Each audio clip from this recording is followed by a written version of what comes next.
یہ عجمی مسلمان عربی نہیں، عربی گئے، یہ نوٹ کر لیجئے، اس لیے کہ عربوں کو اللہ نے فضیلت دی تھی،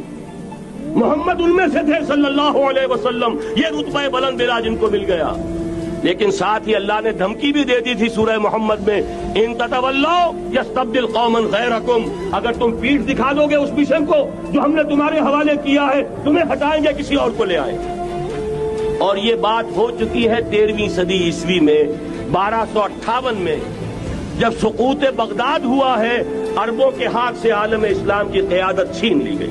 معذور کر دیا۔ اس کے بعد قیادت کن کے ہاتھوں میں آئی؟ ترکوں کے ہاتھ میں، ترکان تیموری ہندوستان میں،